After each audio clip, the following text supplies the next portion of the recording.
Hello Riders and Rangers, welcome back to How to Fix Samurai. Alright, so let's summarize what happened in the previous video essay. It's basically this. Lauren is the current head of the Shiba clan. She has been brought up by G in a one-person crusade against the Nilox. But due to the return of Xandrid, Lauren has been forced to locate descendants of her father's Vassal to fight alongside with her. Emily and Mia accepted to be her vassals immediately. Kevin was temporarily possessed before joining the team, but Lauren managed to get rid of the mind control. It took them a while to convince Mike because he saw himself as a solo hero with a hint of inferiority complex, seeing how he isn't brought up in the samurai way. Now with that being said, let's begin. After being summoned to serve Lauren as her vassals, Kevin, Mia, Mike, and Emily begin their transition into samurai. They are being served by many of the Shiba caretakers in black robes and hoods. They do many community services to help people around the neighborhood. However, Mike oversleeps and is often late for training. He only sees the need to be serious when there's a Nilox attack. Mike is the kind of guy who won't do his homework unless there's a test. Lauren chews him out and Mike ditches training to hang out with his friends. However, they were attacked by the Nilox and Mike charges at the monster. But because of his lack of training and preparation, Mike was easily crushed by the Nilox and his friends were injured. Lecturing Mike that he is to blame for his friends being hospitalized, Lauren tells Mike either he finds a way to defeat the Nilox or he'll pack his bags and return his calligraphone and go home. After giving it thought as he plays Pac-Man, Mike gets an idea and begins to train himself, as Lauren undergoes her own training throughout the night. Question is, why is Lauren training so much though? Isn't she supposed to be some sort of chosen one, an overpowered Mary Sue? We see Lauren training with a mysterious orange-colored disc, which singed her and burned her badly. The next day, the Nilox resumes his attack until the Samurai Rangers arrive with Mike, falling to take on the Nilox on his own, while the others deal with the Azazoths. With his training, Samurai Green manages to disable the Nilox arms and execute the death blow. When the Nilox is revived in giant form, again in the Sanji River, we see Xandrid meditating with Cthulhu and Dayu watching him intently. Cthulhu says he wishes his CGI powers could be of use. It's taking forever to recharge the Tigress Folding Sword. Despite Samurai Green's intent to defeat the giant monster alone with the Bear Zord, the Samurai Megazord is formed after Samurai Red's own training pulls off. She managed to form the Samurai Megazord. Together, they slay the Nilox together. After the fight, Mike finally accepts being Lauren's vassal and vows to surpass her in skill. When they got home, Lauren immediately passes out in her quarters, while the other Samurai Rangers are still energetic in celebrating. Back in the Sanji River, Xandrid passes out from exhaustion. Cthulhu says it's a pity. If it weren't for Xandrid rushing himself back to the human realm, Xandrid could have possessed the monster in giant form for a little longer and crushed those puny rangers. Dayu comments it's quite impressive that Xandrid is the only one who is able to possess Nilox in giant form. This also explains why mega-sized Nilox are so much weaker. We learn more about the Samurai Rangers' heritage in the next episode. Mike is still skeptical about the samurai responsibility that has been thrusted upon him now. He even said he and his fellow Rangers are not biologically Japanese, although they all have Japanese last names, which he has resented a lot since he was picked on for it. Emily is unfamiliar since she was not fully trained. Mia knows only a bit about her heritage. This shocked Kevin and he wants to explain each of their ancestors' heritage. The audiences were then given a history lesson to explain their samurai heritage from G. Centuries ago, the Shiba clan has migrated to Aroma Port City to avoid the persecution of the samurai during the Meiji Restoration, who forced the samurai to either retire or be destroyed. In Aroma City Port, there are many mysterious cases where victims fell into Nilox pouncing out of the crevices like trapdoor spiders. The Shiba samurai clan with symbol power waged a crusade to fight off these monsters. The symbol power is called Calligraphy Generated Innovation, CGI for short. The Shiba clan has been sealing cracks to prevent any more Nilox from entering into the human world back in Japan, which took centuries. However, the Nilox here has escalated their attacks. The invasion destroyed the warriors of the Shiba clan. The only survivor was a young samurai lord. During his desperation struggle against these ancient malevolent spirits as his new home is to be destroyed, he comes across 4 unlikely friends of different origins. They are a seller of precious stones and fans descended from Korean Chinese, adventurous sailor from Africa, trader of mulberry wood descended from Spanish colony, and a merchant of Dutch company that sells refined soil and farming equipment. The 4 also were affected by the Nilox attacks. Their journey, settlement, businesses, and homes in Aroma Port City was destroyed. Despite these circumstances, they still fought valiantly against the Nylok monsters, saving innocent bystanders, which struck a chord with this Shiba Lord. He sensed their aura and potential to wield the CGI symbol powers. The Lord Shiba recruited them to fight together. Over time, the Lord taught the four how to use CGI powers, and they each ended up with their different elements on their own: wind, water, wood, and earth. Their bonds have increased, and in time, they're able to successfully push the Nylok monsters back to the Tanju River. When the conflict was over, Aroma Port City was saved and peace was returned. Lord Shiba granted these foreigners the rank of Bushi, which is the title for warrior samurai retainers. They were rechristened with Japanese last names. From then on, they are the first generation of the Samurai Rangers. As time continues, their descendants are to be trained to fight. They keep their numbers small to prevent some sort of abuse of CGI powers, which actually occurred in the past when there were 6 Rangers. The home has been invaded time and time again by the Nyloks every generation, so the governor of Aroma Port City has appointed the Shiba clan to be the exterminators of the Nyloks. Descendants of the Lord and Retainers will fight these Nyloks again and again. Thus, each generation of the Samurai Power Rangers will be trained by their parents. Each of them will have to experience how to counter Nylok attacks. Currently, the 18th generation of the Shiba clan is led by the current Shiba Samurai Lord, Lord Shiba. After G finished explaining their heritage, Kevin says he cries every time he hears the backstory. He's so touched by it. Mia and Emily find it inspiring, while Mike realizes the burden of this familiar role he has inherited. While practicing their kanji to perfect their CGI power abilities, they learned more about each other. Emily is bad at farming and studying. She feels like she is a burden to her family. She couldn't even take care of her sister, who is sick. Thus, she concentrates her will to become the perfect Samurai Ranger. Kevin is touched by her dedication, while Mike takes pity on his fellow Rangers' indoctrination. He says all this samurai thinking, belief, values from your parents are all brainwashing. Mia then quickly says she is not fully decided to work as Lauren's retainer yet though. She will fight the Nyloks, but Lauren still needs to gain her trust in Kevin's shock. Kevin boldly states he will blindly follow anyone with Shiba last name. When the Nyloks appears, the Vassals deal with Azazoth, and Lauren joins them. Emily took the blow meant for Lauren. As the other samurai tries to step in to help Emily, Lauren seems cold to Emily being heavily wounded, saying if she is that weak, she wouldn't have been the Yellow Samurai Ranger, as she runs after the Nylok. This behavior shocked the retainers, but when they learned their lord was cold in order to save a little girl the monster was heading towards, the Vassals fully realized their mission and should not hesitate. They joined their lord in executing the Nylok. After the Nylok revive into a giant, the Samurai Rangers combine their folding Zord to form the Samurai Megazord after Vassal's own combination attempt under Kevin did not work and became a weird totem pole. Kevin needs more training and Lauren does the combination herself. After the battle, Emily apologized to Lauren for being weak, which surprised the other Rangers.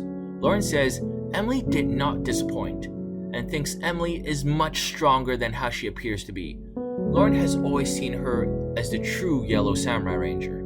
Cradling and babying Emily is just a mockery of Emily's true potential. After Kevin was emotionally struck by Lauren's faith in Emily, he immediately apologized for forsaking Lauren. He disciplines himself to stand on his head while he deems his punishment is over. Lauren and the other Vassals leave him behind. In the next episode, Kevin went around and told the other Vassals he is to help others and to become better samurai, which annoyed the rest of the Rangers. Even Lauren finds his actions insufferable and tries to hide away from him. Also, Mike noticed that she has been pulling her sleeves over her hands. Her knuckles are charred and burned. During training, Emily accidentally injures Mike and insisted on tending to him. G and Lauren observe the Rangers. We can tell Mia and Kevin are very well seasoned fighters. G notices that Emily is very good with the sword, but is terrible with everything else. Mike is still playing catch up, despite having a lot of potential. While Emily is tending to Mike's wounds, she makes a mess and takes full responsibility and apologizes for being so clumsy and stupid. While spying on the Rangers as they were outside of the mansion, Cthulhu states these new Rangers are not worthy of being samurai, while channeling more of his CGI powers to the inactive Tigress Folding Sword. Dayu noted that his tone sounds almost like he's envious of them for being Rangers. Cthulhu tells Dayu to shut her mouth. Dayu then says, "Truth hurts, doesn't it?" Then, that inspired Cthulhu. He uses the rage he has collected from Xandrid and summons a Nylok onto Earth. Cthulhu laments the fact that Xandrid is still not as powerful yet, so he'll be needing lackeys. If he was, more than a few Nyloks could be sent to Earth at once. Only powerful Nyloks can leave the realm by themselves, such as Dayu and another stray Nylok. Cthulhu actually relied on Xandrid's power to cross dimensions. When the Nylok arrived, it kept insulting Dayu, which threw her against the walls, with quotes like, "You're wasting your time waiting for him," and "You're tormenting people because you think the world owes you." Later, after confronting the Nylok who eludes the Samurai Rangers, the team go in search for the young boy whom the monster made a promise to, the Little Leaguer. Kevin and Mia manage to find him and attempt to talk to the Little Leaguer, but the boy refuses to answer and pedals off. Following him to his home to learn whatever the secret the Nylok has, Kevin and Mia notice the boy has been continuously practicing. Kevin was touched and stated he was the same in his Shakespearean acting days. He starts crying. Mia concludes Kevin is homesick, even though Kevin denies it. The two get into a discussion if Kevin has any personal regret of suspending his lifelong dream as a Shakespearean actor that he has been keeping to himself. So Mia comforts him, later giving him a poorly made muffler and a meal as they spend the night at a stakeout. While Mia was cooking, Emily is impressed by her cooking skills while Lauren and Mike questions it, wondering if it's edible. While tending to Kevin, Mia also explains even though she has discarded her dream for now, but she will still be going back to it. That is the reason why she fights. Her resolve to put an end to the Nylok threat so one day she can open a vegan restaurant with someone special. She tells Kevin his Shakespearean theater days will wait for him. The next day, the Nylok appears and subjects his victims to insults that hurt their feelings so deeply that the verbal abuse actually becomes a physical attack. He managed to destroy an entire university building with 2 words: student debt. The Samurai Rangers are also struck down by the Nylok's verbal attacks. Lazy bum, crybaby, friend-zoned, phony poser. But for Samurai Yellow, when the Nylok calls her stupid, she is unaffected and continues fighting, forcing that Nylok to retreat. Kevin said the Nylok is the most cruel to him, and he's hilariously sobbing over it. Lauren tries to console him, saying it is the job for a theater actor to be dramatic. It isn't his fault, as this is part of his job. She explained that Nyloks can sense emotions by just smelling the person, even though they can't read minds, but they could read into their insecurities. When the Samurai Rangers wonder why Emily was immune to the Nylok attacks, Emily simply says that everything it said about her was mostly true. Mike's inferiority complex kicks in and he berates Emily for believing herself to be so lowly, and she runs out as Mike goes after her. Lauren then sends Kevin and Mia to look for the boy. They found the Little Leaguer on the move as he suddenly disposes all of his baseball stuff. The Little Leaguer believes the Nylok for telling the truth. He calls the Nylok as he performs his end of the promise, hurting himself so he cannot play baseball in order to get his grandfather resurrected from the dead. However, the Nylok revealed it to be a lie as part of his plan to make the boy cry to flood the Sanju River. Vowing to make the Nylok play, Kevin, Mia transform to fight him as Lauren arrives to help. Kevin says the Nylok words won't hurt him ever again. Words are meaningless. Nylok runs up to his face and calls him "Kiss up daddy's boy," which sends him crashing into the wall with Lauren face-palming. When Mike catches up to Emily, she tells him that the one person who could always comfort her when she felt low was her sister. When her sister became ill, Emily says she will remain strong and smile to whatever happens. It was implied it was Emily's younger sister, since it's the firstborn of the family that takes the title of the heir as a retainer. She then continues that whenever she smiles, it feels like it will remove the misery and gloom in the situation for everyone. She resolved to be strong for both of them, so it won't worry her sister. Mike apologizes to Emily for his outburst, since he feels that he is weak and she overshadows him. Mike says he wants to surpass Lauren, yet he's beaten by such a younger fighter. When Emily says she is a failure, it makes him feel bad. Now Mike has resolved to just be the best version of himself rather than comparing himself to others after speaking to Emily. Emily says she likes how straightforward and passionate he is towards being a samurai. She is sure that Mike would improve a lot if he keeps that passion up. The two were called in to join Mia and Kevin to fight. The Nylok says his only business is with Emily and swears he can just use words to destroy her. He then summons the Azazoths. The other Rangers faces off against them, while Emily faces off against the Nylok. While throwing insults at Emily, she was able to ignore it. Mike, annoyed by the insults hurled at her, runs to aid Emily. While Samurai Red deals with the Azazoth, Samurai Yellow and Samurai Green team up and successfully disable the Nylok by plugging his mouth up. Samurai Blue and Samurai Pink tag teams in and defeat the Nylok as he revives into a giant. After the Dragon and Turtle Folding Zord get a shot at the giant Nylok, Samurai Megazord is formed and finishes the Nylok off by itself. Once the battle is over, Emily collapses from exhaustion, tears rolling out of her closed eyes. Mia warmly suggested that the words indeed hurt her. Lauren said that Emily actually held it all in. Kevin then said Emily's so strong for being able to do that, and he feels ashamed for being hurt by the words so easily. Mia then said being called a daddy's boy must have been traumatizing. Kevin then falls to his knees, sobbing. Lauren then tells him to knock it off. Everyone has a weakness. Mia then asked Lauren, even lords as posers? Lauren remained quiet. Having gained significant respect for her, Mike carries Emily on his back as they head home. Her lips curled into a sweet smile. The team passes by the Little Leaguer as he stands by the sidelines. Lauren eases the Little Leaguer with the CGI power of showing a vision of his grandfather, overwatching him. As the team continues walking home, Kevin is confused when Mia turns him down for a relationship. As Mike explains, Mia is the mother of the group. All her caring and kindness is because she sees all the fellow Samurai Rangers as mother. Once again, when Lauren is alone, she immediately sits down. Her caretaker is covering her in bandages. Her attacks are also hurting her physically as well. How strange this isn't affecting other Samurai Rangers when they use their CGI. While the Vassals spend their leisure time at an amusement park, Lauren trains to master the use of the orange disc, the Coleoptera disc. She needs to double her CGI power. She suggested that Lauren should take a rest and find some other ways to channel her powers. Lauren refuses as she is trying to master the third Shiba head's signature move. Shiba Accord states he has the weakest fire CGI power when compared to all the other Shiba heads. He was able to cast the greatest devastating fire attacks, implying her powers are as weak or even weaker than this third head. If she could recreate that technique, her team could be reliant on her and not fear the next Nylok escalation. She fears the powers of the Coleoptera disc could destroy her before she can control it, despite the fact she has been training for years. She wants her to go and take the day off, but she refuses. G knows deep down she wants to go to the amusement park, since it's her childhood favorite thing to do. Lauren coyly says no. Then G reminisces about the time Lauren being scared of all the exciting rides and would only go for the mild ones, like merry-go-round and the Ferris wheel. Lauren Shelley said she doesn't remember. G then asks if it's because she is still having trauma from the haunted house that she got so scared she wet herself. Lauren abashedly tells him she was 5. It's the first time the audience sees Lauren having a shy smirk, seeing a humanizing moment with Lauren.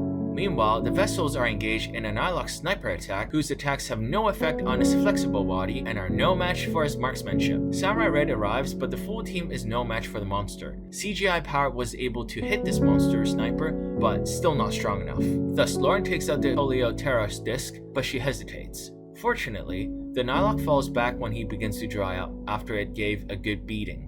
While at the Shiba house, Chi instills hope to the Vassals as Lauren reveals the orange disc to them. It may be the key to defeat this Nylok. Lauren told them there were so many discs passed down from generation to generation and tuned for the Samurai Rangers. Some were unfortunately lost in battle. Unless it's the main folding Zord, the additional Zords are connected to the discs. If it breaks, the Zord could go rabid once it gets disconnected from the disc. Lauren says she will be able to master the Coleoptera folding Zord. The Nylok left before she was able to use the finisher, that's it. Mike says it's a huge relief. Kevin nagged Mike not to be lazy in his training and shouldn't be over-reliant on their lord, since it is their job to protect her and fight alongside with her, not being some dead weight. We also learn the truth about katanas, since they are almost ineffective against this monster. They are good against samurai armor during the feudal periods, but they are not the best kind of swords. This Nylok attack proves it. Usually, Azazoths and Nylok body structures are similar to samurai armor, but this Nylok body is very different. Thus, katanas are useless against them. When Lauren left, Mike told the rest of the team he noticed that Lauren was covered in burnt wounds and bruises that she's trying to hide underneath her sleeves. Mia then questions Lauren's firepower, since she remembers the story her parents told her about a child with a Shiba bloodline. They can already control any disc they want. Why did Lauren hesitate? Kevin told them not to doubt Lauren's ability. Perhaps Lauren is worried the rebound of the flame power might hurt the Vassals. Emily also said the Nyloks are getting stronger through escalation. Kevin reminds them that the powers of the Nylok reside within Master Xandred, angry and more awake he is, the more powerful the Nylox will become. They should be prepared for his return. That evening, Lauren keeps training into the night, nearly destroying herself with G watching with worry. He hesitates to stop Lauren, since Lauren explains to the group is starting to fear the Nylox, and fear would put them at a huge disadvantage. Lauren's strength was how it held up the team so far.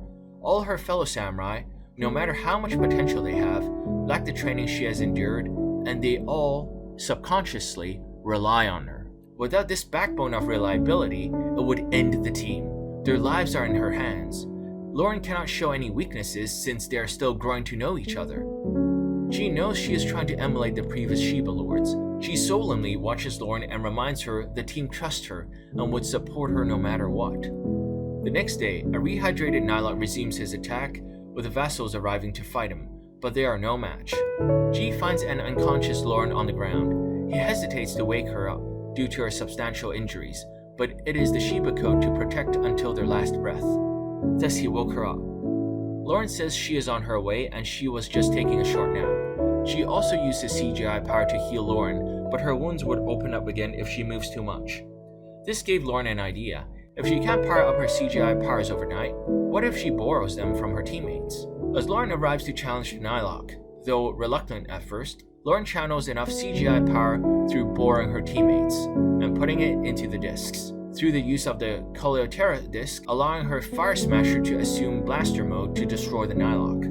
When the Nylok is resurrected into a giant, the Samurai Rangers earn the Coleoptera Zord, which gave them the Samurai Megazord, the Beetle Borg formation. After the fight, the other Rangers invite Lauren to come and join them for the amusement park. Lauren just coolly told them no, she's going home, and tells them to have fun. Mike mutters he doesn't get Lauren's personality, she is so weird. Emily was disappointed, but Mia said she is just hiding her vulnerability. Perhaps Lauren thinks emoting is weakness. When Lauren sees G back home, Lauren collapses in exhaustion as G helps her up. G is glad he indirectly helped her figure out teamwork through the combined CGI power attack. The other Rangers noted the Coleoptera disc must have drained a lot of energy.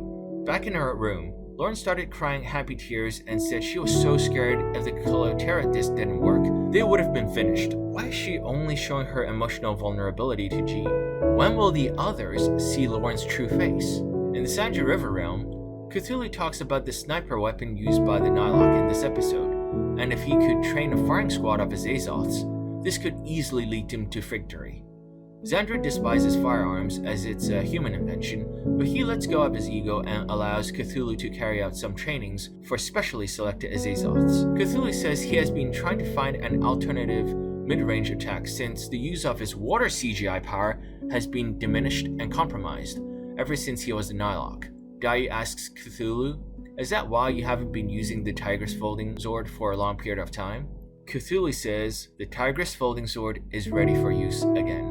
During breakfast, with the usual exchange between Mike and Kevin, they were interrupted by G. He said the Sophia's Folding Zord had been sighted at the deep water coast, but the Nile trip sensor was activated at the same time. Lauren dispatches Kevin with a disc that has CGI power of catch. This will link the Zord back to the disc so it can be tamed. Kevin attempts to fish the Zord using CGI power to lure it back to the shore. He was spotted by a mysterious fisherman. When Kevin held the catch disc, the stranger muttered, "A Samurai Ranger." As the Rangers fight against the Nylok of the day, they notice they are getting stronger and stronger each episode. Lauren noted that Xandra must have been very much active and has been quite restless, transferring his power to his Nylok underlings. Turns out, the Nylok also has a Tigress Folding Zord and sent it to attack the Rangers. The Rangers sent out their own Zords to try to subdue it, but it did not match against it. Lauren notices it uses water CGI powers. It's strong against her fire powers. Mia's wind power would only be absorbed and increase its power. Even though earth and tree power can subdue it, Emily and Mike's powers are not on the same level. Only the Sophia's Folding Zord could nullify this evil water CGI possessing the Zord. After many failed attempts to catch the wild Folding Zord, Kevin stares at the bunch of junk and garbage he ended up fishing. The mysterious fisherman continues to watch his determination. When he looks away, Kevin passes out from exhaustion. The fisherman then took Kevin to his quarters by the shores for him to rest. When Kevin woke up, the fisherman tells him he needs to rest from overusing so much CGI. To Kevin's surprise, since not a lot of people have knowledge about it. The fisherman said he used to know someone fighting for the Shiba clan. The fisherman also said he knew someone who went to high school with a few Power Rangers before following his father's footsteps and working for the Samurai Shiba clan. Kevin then drops to his knees in amazement and asks if the fisherman knows someone who is a ranger or a samurai veteran. The fisherman then brushes it off, saying the person he knew isn't that much big of a deal. Kevin asked where the nobleman is. The fisherman said the man he knew was dead from the previous samurai lord died. He seems quite resentful towards the samurai. And he said, they all talk big and almighty, but end up not even being able to protect their lord. He asks, what is the point of fighting when they lose their leader? Before Kevin could respond, he was contacted by G. The Tigress Folding Zord is causing a rampage. It is also spreading the poison by the Nylok of the day. The Cepheus Folding Zord has healing abilities that can cure him as well. Kevin's CGI power of Rain Dance can spread its healing powers. Later, the fisherman introduces himself as Eugene. He tells Kevin to quit being the samurai while he can. In these years of battles, one can never win. It is constant struggle and battle. It is better to peel the band-aid quickly than slowly, because the Shiba Lord always perishes in battle, as seen in history. The pain in losing one's leader is unbearable. Kevin responds, as a samurai, he must fight. Eugene asks, why must the samurai fight? Kevin said it is the duty for each generation of samurai to serve the Shiba clan. Eugene said, it's just parents projecting their duty on their children. You don't decide on being a samurai or who your lord is. Living by the book, and when pages fall off, you will lose everything. Though Eugene questions the point of his endeavor, Kevin politely ignores him and resumes fishing as G urgently asks him about the situation, rushing him. Through the phone, Kevin overheard G urging Lauren to stay in bed and rest. Lauren ignores G and gets up. G then asks how long will it take Kevin to retrieve the Zord, but Lauren just grabs the phone and tells him, no pressure, not to worry, focus on getting the Zord. The team will handle the Nylok. He should just focus. Lauren said she didn't let Kevin to catch the Zord to see if he could do it, but she has pure faith in Kevin that he can do it. Lauren heads out in order to slow the Nylok down in spite of the pain from the poison. Motivated by his lord's determination, Kevin continued on even he was exhausted. Eugene tells him to stop when Kevin collapses. Kevin rebuttals he will not to his lord empty-handed. Eugene tells him that the lord isn't something that important. It is just a title. But Kevin responds, he knows he is brought up the way by his parents to blindly worship and follow the Lord. But upon hearing his Lord's voice, and from the time in fighting alongside her, it gave him resolution.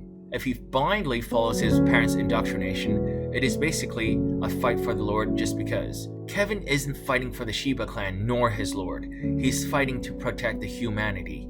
Kevin knows Lauren is risking her life to do the same as well. That is his decision to follow Lauren to protect the world.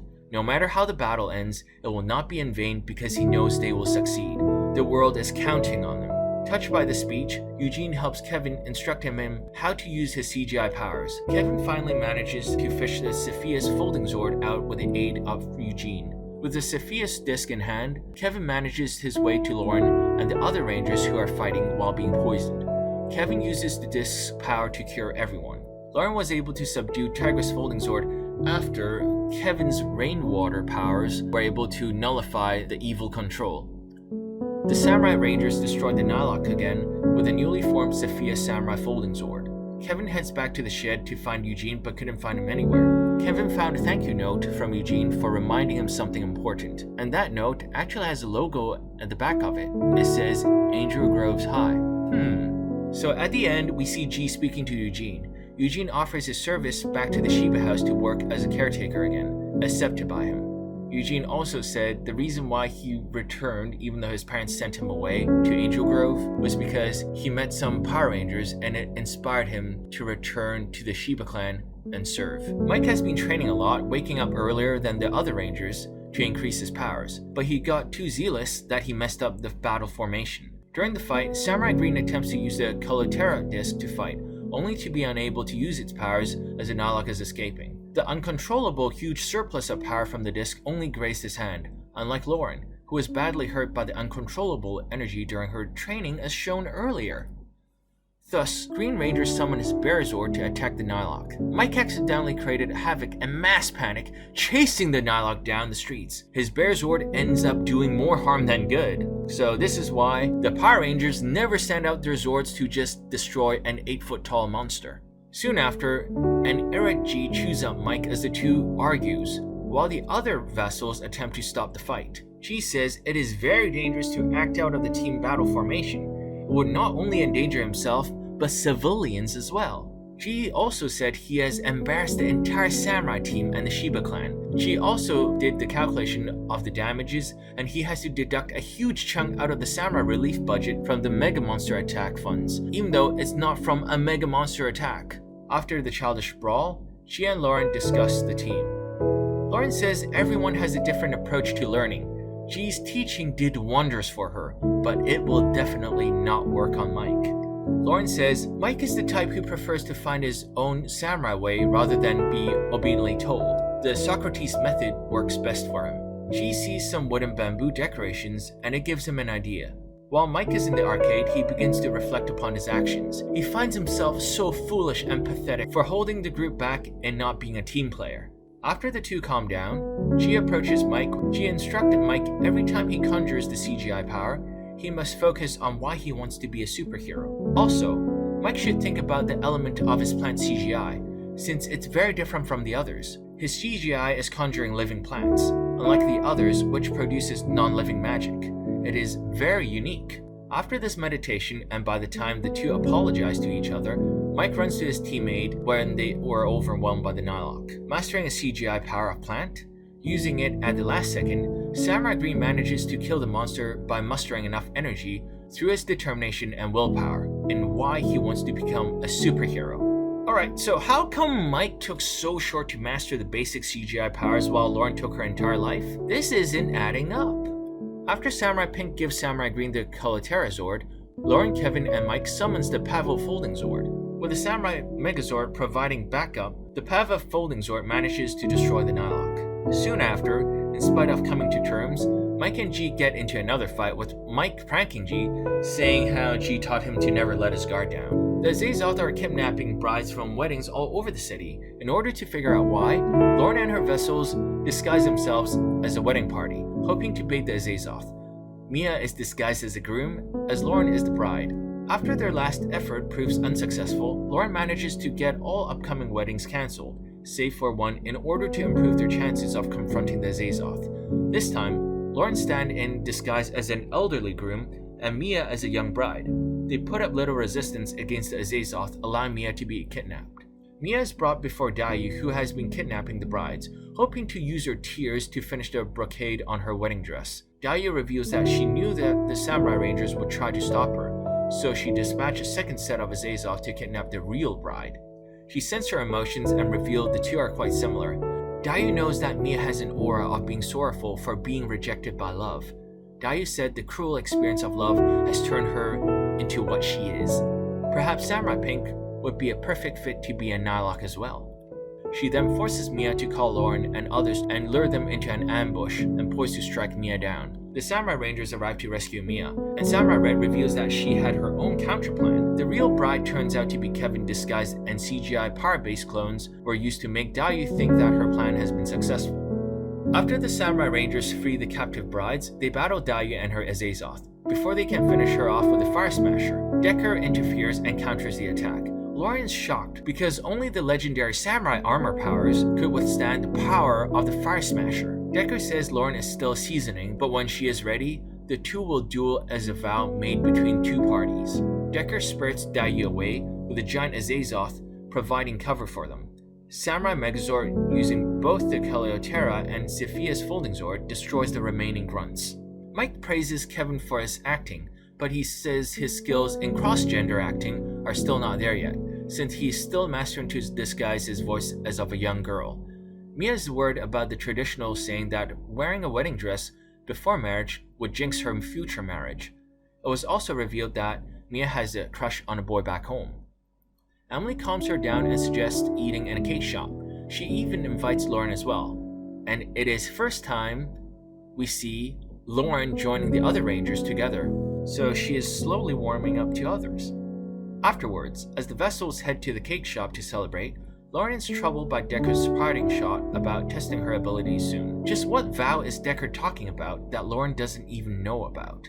In the Sanji River realm, Dayu asks if Deker has finally remembered who she is. Deker turns around and says he only saved her because a Nylok king tasked him to, so he's owed a favor.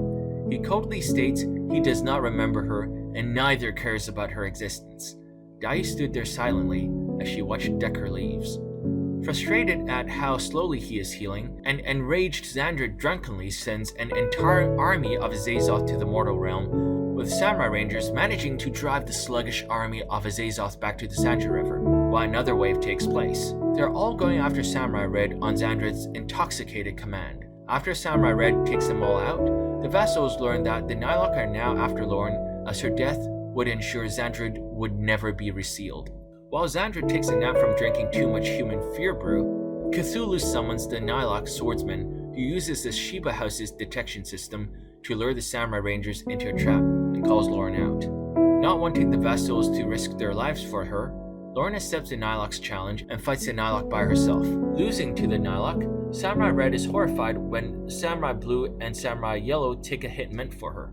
But then, Deker arrives to personally kill Samurai Red himself. It led to an explosive three-way sword fight with the wounded Mia and Mike forced to watch. With the fight ending in a stalemate as he dries up, Nylok swordsman takes his leave as Deker follows after seeing Lauren is not ready for their fight yet, as he had planned decades ago. Later that night, as Emily and Kevin have their wounds tended to, a torn Lauren ran off into the night in spite of her own injuries. She thinks to himself, is Lauren's lordship burden finally too heavy for her to carry? Burdened by the newfound pressure of her vessels risking their lives to protect her, Lauren left a note for the rest of their team which says she has reflected deeply on her life choices. She disbands the entire team to the other Rangers' shock. The Rangers were told their services are no longer required due to their safety, and Lauren is moving their base to somewhere else, so it won't affect them. While this occurred, after hearing of Deker's meddling, Xandred sicks Azazoth after Deker for stopping the Nylok swordsman from killing Lauren. After Deker is driven off in human form, Cthulhu tells the Nylok swordsman to resume his mission. The next day, G pretends not to show concern for his lord's decision. While at a train station, Mike and Mia discusses their troubles of Lauren wanting to end their mission as Kevin and Emily overhears them. While sitting on a dock bench, Lauren meets a young boy who lost his father during a previous Nylok attack. When the Nylok begin attacking the district, flush out their quarry, the Nylok swordsman attempts to kill the boy when Lauren returns to save him. Her vessels arrive to hold off the Azazoth as Lauren is convinced to return, as it is both duty and destiny. Kevin says he has entrusted her life onto Lauren, and he knows Lauren is the key to ending Xandred. Mia says they are all in this together, and they will face the Nylok challenge together. Have more faith, since Lauren's retainers won't be destroyed so easily. Emily says she relies on Lauren, and Lauren's reliability makes the team stronger and pushes them forward. Mike says he still needs her around as a measuring stick so he can surpass her, jokingly. And Kevin responds with, bruh. The samurai team manages to counter the Nylok swordsman's signature attack with their Fire Smasher blaster mode, destroying him. When he resurrects a giant, the Nylok summons the giant Azazoth to overwhelm the samurai Megazord. On Kevin's suggestion, the Samurai Rangers summon Pavozord and have it combined with Samurai Megazord to form the Samurai Pavo Megazord, with Lauren saying that it is the first time Mike has gained her respect. Taking out the giant Azazoth, Samurai Pavo Megazord slays the Nylok with its final attack. Soon after, Lauren receives a warm welcome to the Shiba house. Meanwhile, Dai finds Deker's body washed up on the shores of the Sanji River. She immediately rushes to nurse him back, saying, this brings back all the memories centuries ago. Returning after what deemed to be a false detection of a Nylok attack on the gap sensor, the Samurai Rangers find an arrow with a note on it that says, coming soon, with Lauren sensing something from before within the house as it starts to haunt her. Deciding to investigate the gap sensor, the vessels encounter a sushi selling man whose handwriting matches the note. After the seller gives them the slip with sushi filled with wasabi, Japanese mustard, Kevin and Mia go to the Happy Valley to find Lauren, while Mike and Emily track down the sushi seller. By the time they find her, Samurai Blue and Samurai Pink find Samurai Red confronting the Nylok who has been spying on Lauren to find out about the Shiba ceiling character. The crevices between the dimensions are cracking open again. Ceiling CGI knowledge has been lost centuries and was recently rediscovered 2 generations ago. The seals across Japan were used to stop the Nyloks from entering. The only crevices left in the world are left in Aroma Port City. Thus, the Shiba clan is situated there to safeguard any intruders from the Sanju River, as they have not finished sealing it yet. It takes time to seal a crevice, just like how painting walls require multiple layers and time to dry. With the Nylok mirror destroyed, the Nylok spy overwhelms the three with his magic as Mike and Emily arrives. The sushi seller overhears this and follows. But even all samurai rangers are no match for the Nylok spy as they were demorphed. The seller arrives to their aid and transforming into Power Ranger Samurai Gold. Just kidding. He transforms into Ninja Gold. Wait, Ninja Gold? Peering through the gap, Cthulhu, who was usually nervous and scared by Xandran easily, is enraged by the Sixth Ranger appearance. He screams how unfair it is to have a completely random person to join the team. Dayu chuckles at his inferiority complex. What is Cthulhu's deal with the Samurai Rangers? After taking out the Azazoth in blinding speed, Ninja Gold battles the spy and destroys him. When the spy revives, he overpowers Samurai Pavo Megazord until Ninja Gold enters to fight with the Tuthida Folding Zord to weaken the Nylok, which Lauren recognizes it. The Samurai Pavo Megazord lands a death blow. After the fight, Lauren reveals to her Vassals that she already knows the sushi seller. Antonio, after the appearance of the Gold Ranger, the Vassals learn from G that Antonio was a childhood friend of Lauren, whom he obtained the Tuthuda Folding Zord from. Before Lauren could explain why, Antonio arrives late to declare himself a samurai ninja under Lauren. Antonio is also gifted with CGI when he was a child. Through studying the Thunder Morphers and CGI, he created his own morpher. He has also learned how to conjure CGI from Lauren's training when they were children. He was the child of a caretaker who used to serve the Shiba clan until they left. Antonio mastered computer coding with CGI. Since he doesn't know how to use the brush properly and do calligraphy, he uses a phone to text CGI instead. Mike asks if Antonio is a genius, and Antonio shyly says he doesn't know. G is biased towards Antonio since he saw him as a clown and won't take things seriously. He also sees him as a distraction to Lauren. And G says his evidence is based on the fact that he has left the Thunder Ninja Academy for being too flashy rather than staying hidden like a ninja. Antonio was surprised that G knows this. G tells Antonio the Samurai Shiba clan have eyes everywhere. Antonio says he only left the Thunder Ninja Academy because he saw himself as the Samurai Ninja hybrid.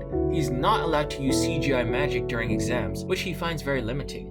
G told him ninjas and samurai are very different. G says he will grant Antonio the rank of Samurai Vassal if he could help them find the legendary Mozaris disc, which has been lost in battles centuries ago. Antonio then says even if he is not wanted, he will intervene the next time the Samurai Rangers enter the battle. Lauren asks Antonio what he could provide to the team, since what she needs are already there. Otherwise, it will disrupt the team dynamics, and it'll put everyone in danger. Antonio then leaves part of his morpher behind and walks out confidently, saying that he will find a way on how he could provide for the Samurai Shiba clan. Antonio says he will be back for that disc. He will not give up, just like the Samurai Rangers. Meanwhile, back in the Sanju River, Cthulhu is relieved to find out there won't be any more 6 Rangers, stating, "Now that's fair, only 5 as it always should have been." The team was still debating about Antonio being on the team or not. Kevin and G states it's tradition to only have 5 Rangers, because there were cases of abuse of CGI which led to civil war and warring states in Japan. And let's not mention about the infamous 6 Ranger that happened a few generations ago, which nearly destroyed the Shiba clan. Mike and Emily think it would be important to have someone tech-savvy to be on their team. Antonio could help them create new Zords like Craftsman in the past, which are so rare now. Mia quietly says nothing will truly change Lauren's mind, because only Antonio could drive an emotion out of her. Perhaps Lauren doesn't think emoting is a good thing. Lauren leaves the room and takes out her calligraphone. She sees the image of Antonio's ridiculous outfit for his interview and laughs. Well, those pictures were taken by Mike sent to the group. And it is our first time in the season to see Lauren laughing, not being so uptight. Why is she hiding this? Kevin decides to look for Lauren, thinking she is upset. He then bumps into a man named Mr. Bulk by the front door. Mr. Bulk was one of the innocent bystanders poisoned by the Nylok monster, while Kevin was trying to find the Sevius Folding Zord. After seeing the Samurai Rangers transform and rescue the city, Mr. Bulk dubs himself the #1 fan of the Samurai Rangers and begs to be taught the ways of the samurai. Kevin reports this back to Lauren. Lauren says Kevin should just send Bulk away immediately. She adds in, they don't want to endanger any civilians. Mia says it won't be that easy since Bulk could reveal their identities to the public. Mike now understands why they have the caretakers with banners. It's to hide their identities, and it will be hard to send Bulk away.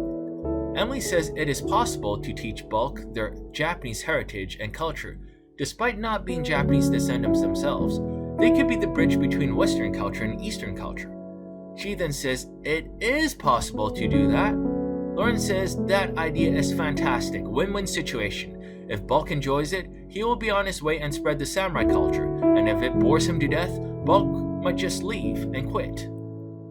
The group decides to have Kevin run Mr. Bulk through a grueling training regimen, hoping that Mr. Bulk will quit out of frustration. Kevin feels guilty about being manipulative, decided to encourage him not to give up. Mr. Bulk, feeling that he is learning well, is encouraged by supposed progress that he places himself harm's way when the other Samurai Rangers take on the Nylok. When the Nylok is on the brink of defeating the Samurai Rangers, when he retreats, needing to rehydrate. Later, when Mr. Bulk meets up with Kevin for his next training session, Kevin tells him that he cannot train Mr. Bulk anymore and leaves. Mr. Bulk interprets Kevin's words, thinking that he has mastered his training, and joins the Samurai Rangers as they prepare to confront the Nylok the next day. After the Nylok's sucker punch nearly kills Mr. Bulk, Samurai Blue launches the first assault against the Nylok, and the other Rangers follow suit before the Nylok takes them all down very easily. Mr. Bulk implores the Samurai Rangers to keep fighting, which revitalizes their fighting spirit. Samurai Red hands off the Fire Smasher Blaster mode to Samurai Blue, who alongside Mr. Bulk uses the Cepheus disc to destroy Nylok's first life, with the Samurai Pavo Megazord destroying the Nylok for good. Afterwards, Mr. Bulk announces that he is returning back to his home Angel Grove to teach his Samurai Code to his friends, and Kevin and the other Samurai Rangers wishes him good luck. Mr. Bulk also says he will not give up until he finishes spreading the word of the samurai to all. This made Lauren think about her friend, Antonio. After nearly losing to the vengeful Nylok before he falls back into the Sanja River, Lauren is confronted by the Vassals on her reasons for turning Antonio down. Mike and Emily decide to seek out Antonio. The other Vassal said, Mr. Bulk proved that anyone has the spirit to be a samurai. Why not have someone who actually have CGI power to fight alongside with them? CGI power is very, very rare. Lauren just coolly says, it is tradition and a sworn statement to only have 5 samurai to fight. Otherwise, it might cause instability and corruption. And also reminding the team, there was one generation with 6 rangers, and one of them turned into a traitor. He lost his way and betrayed them by stealing the legendary samurai armor. Mia offers to spar with Lauren. During the sword fight practice, Mia believes Lauren doesn't want to put her friend in danger. Mia also says the feeling of putting lives into their lord's hand and vice versa with the retainers are mutual. Mia thinks there is a deeper meaning than Lauren's excuse. Just because an old childhood friend exposes Lauren's emoting doesn't make her weak. It's for the retainers to protect her during moments of weakness. Mia relates to Lauren because Mia wants to stay away from the special boy she is in love with back home, to protect him from her samurai duties, and also to spare her own emotions. Emily sees that with Antonia around, it exposes her emotional vulnerability, and Lauren doesn't want that. Mostly because Lauren does not want to bond with her samurai retainers, fearing she will lose them once they are emotionally connected. Mike says Lauren can't put a cold exterior around herself anymore, nor hide her emotions, since it goes against Lauren's need of hiding herself to act cool, which Kevin immediately says, bruh. Kevin says the other retainers won't change their minds. He can also tell Antonio's appearance made Lauren very happy, and Kevin is an actor. He can sense real emotions very well. Kevin says, in the worst case scenario, he will be Antonio's babysitter. Lauren tries to walk away when she meets G in her chambers. G tells her what her retainer said was true. She also added, in the samurai tradition, it is true that there can only be 5 samurai, but it never said anything about pushing away allies. The samurai Shiba clan has many allies before, such as the folding Zord craftsmen and the caretakers. Perhaps it's time to ally themselves with a ninja. Meanwhile, Antonio tries to realize what he can bring to the team as he is spying on the crevices. There was an Azazoth attack in this area predicted by his morpher. While the Azazoth starts attacking civilians, Antonio fends them off, but when the Nylok steps in, he forgets he does not have his Shushi morpher. before the Nylok finishes him off, the Samurai Ranger arrives to the rescue and fends off the Azazoth. Antonio tells Lauren he has resolved. As the Samurai Rangers are always on the defense, he will be the aggressor and the spy of the team. He will bring an end of the Nylok attacks. He would give his life to end what has happened to both him and Lauren, so no child would have to experience what they've had. Then there was a childhood flashback. Antonio was actually present during the final battle when the Nyloks sacked the Shiba mansion. It was after that his family moved away from the Shiba mansion to Angel Grove. Remembering the promise she made with Antonio years ago, Lauren acknowledges her friend as part of the team, the newest member, Gold Ninja Ranger. This is a nod and a flip to the Ninja Storm, where the 5 main rangers were ninjas and the 6th member was a samurai. While the Vassals deal with the Azazoth, Samurai Red and Ninja Gold combine their signature moves to destroy the Nylok. After it revives, Samurai Megazord has a hard time until Tethida Folding Sword arrived and combines onto Samurai Megazord to form Ika Samurai Megazord, who freezes the Nylok before destroying him. Soon after the fight, the gang celebrates their newest ally by eating out at the gold sushi cart. Lauren privately spoke to G, asking if she's gotten weaker, since she has been fine fighting alone all her life. She said the so-called weaker side of Lauren makes her much happier. It is something that G has wished Lauren has since she was a child. Friendship. Antonio's goal right now is to work his way to earn the rank of samurai. In the Sanju River, Cthulhu's completely enraged by Antonio joining the Samurai Rangers, saying how unfair it is there should only be 5 Rangers. This is complete BS. And to the point even Xandra tells him to shut it. While introducing the Homaris Folding Sword, which he created with Sushi Morpher, Antonio gets into a fight with Kevin, who sees him as the opposite of what a samurai is supposed to be. Also, Antonio's room is a complete mess. His room was clustered with newspaper clippings and photos of random areas throughout decades, like even all the way back in the 1800s. Antonio says it's to scout for the legendary Mosaris disc. G says its status is so legendary that it is as hard to find as the Holy Grail and the Fount of Youth. Antonio rebuttals that the disc exists and he will become a samurai after finding it. Antonio talks to the other Vassals on how to win Kevin's acceptance as well. Mike says Kevin behaves like clockwork and works on a rigid schedule. Mia says Kevin is very dedicated to being a samurai. Emily says Kevin focuses a lot on health as well. Later, Antonio poses as a caretaker to spy on Kevin and learn to be more like him. While following Kevin on his early morning jog, Antonio and Kevin hear the scream of schoolgirls that were gathered by the Nylok. Kevin tells Antonio to quit hiding in the trees and help him out. Antonio asks, how did he find out? Kevin says, Antonio's ninja parlor tricks learned from the Bradley Ninja High School are no match to his Akanami Samurai Homeschool. The girls were gathered as part of the Cthulhu's plan to sacrifice them to open up a permanent point between the 2 realms. This well, which will be turned into a Nylok command post, has been filled with Cthulhu's CGI powers, which stabilizes it, so Sanju River waters could fill it up. Nyloks can be rehydrated at this well rather than going back to the river. Cthulhu says high school girls are one of the most terrifying subset of human beings. Backstabbing, cruel, mean-spirited, judgmental, bullies. The perfect sacrifice for the Nylok with their tainted spirits. Antonio chuckles that Cthulhu should wear a fedora and start calling himself a nice guy. Kevin responds most high school girls treated him well when he was a teenager. Antonio chuckles, saying Kevin will never understand because he's never been in high school. He has never experienced high school drama before.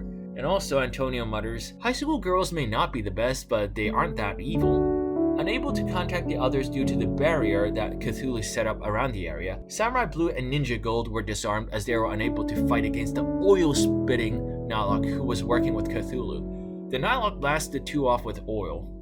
Ninja Gold says his weapon is as slippery as a wet eel, and both were unable to hold on to their weapons.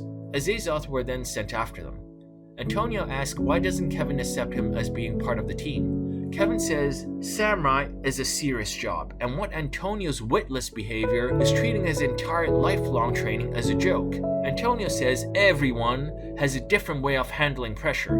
He chooses to laugh at danger no matter how dire the situation gets. That is to ensure people around him feel safe, even if Antonio himself feels like he is about to die from fright. This resonated with Kevin. Perhaps Kevin's stern face and stoic scoldings to the Nylok, while encountering danger, is just his coping mechanism to scare off enemies, even if he is petrified. This is also to ensure people around him not to be defeated by their own fear. Just like acting, to ease the audiences in spite how uncomfortable Kevin might get during a play. Antonio just plays the clown to make a fool out of the Nylok, not undermining the samurai nor the dire situation. After taking out their pursuers and settling their differences, Samurai Blue and Ninja Gold wrapped clothes around their weapons so they could hold onto it tightly. They saved the schoolgirls as they battled the Nyloks before the Samurai Rangers arrive. Seeing his plan as a failure, Cthulhu leaves after Samurai Blue nullifies the well's CGI power.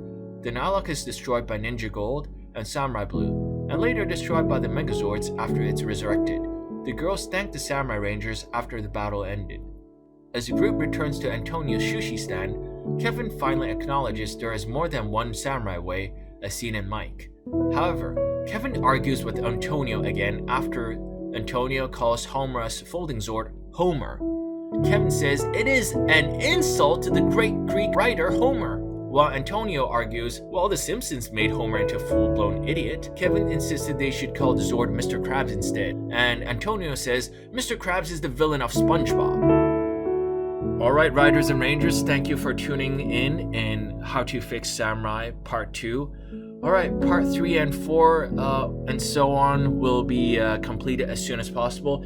It is very hard to find a time to record because there is a lot of renovation around my apartment. So sometimes there's like random drills to the point that I can't even hear my own thoughts. So there are chances that I'll be using the robot voice. So yeah, thanks again for tuning in. If you like this, please leave a thumbs up, subscribe, favorite this video, share it, and leave a comment if you have your idea. I would love to hear you guys. Alright, thank you everyone. Have a nice day. Hunter Killer 1440 signing off.